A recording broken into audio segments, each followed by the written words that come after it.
Welcome back to another segment of Riely News, starring your truly Keen Tut. Today we are looking at the 5-day forecast and the map. This week's forecast starts in the high 70s and on Monday for the low temperatures, and then starts to decrease on Tuesday and keeps getting low, but warms up a little on Friday. For the high temperatures, it's going to be so hot on Monday, but then takes a dive on Tuesday to the low 80s. And on Wednesday and Thursday, it drops to 80 degrees but warms up to 90 degrees. There is quite a bit of rain on Monday and humidity. As the flood recedes, so does the precipitation and humidity throughout the week. Clouds the sky on Monday and on Tuesday through Thursday. Clouds covered a lot of the sky, but not all of it. On Friday, it is partly cloudy. The wind speed is high on Monday, but throughout the week, the wind dies down.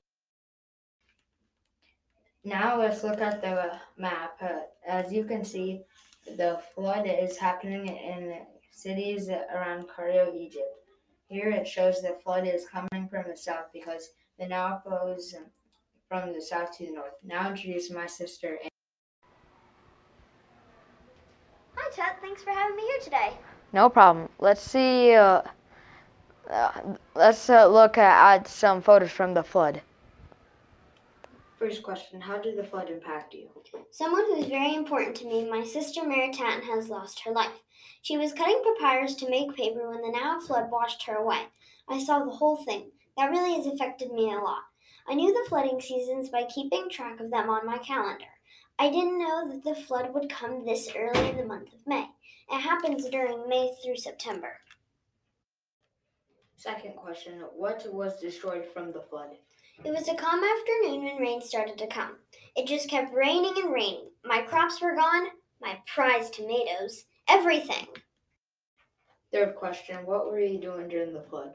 I was cooking dinner, and like I said, I watched my sister go cut some papyrus.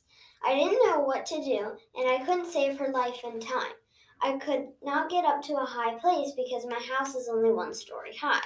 When the water reached my house, I chopped off a piece of my table for a floating device. I opened the door and hung on for dear life. Last question: where did you end up? I ended up somewhere in a town called Giza. I didn't know what to do, so I just kept walking to see if I could find an old abandoned shelter. I'm actually living there right now. It's not that comfy, but it will do until I find some new material to fix it up. I have a joke. Do you want to hear it? Why not? What did the flood say to Japan? I don't know. What did the flood say to Japan? Nothing. It just waved. That was funny. Before you leave, do you want to hear another joke? I guess. What detergent do flood victims use to wash their clothes? What? Tide. That's a wrap for today. See you next time on Riely News.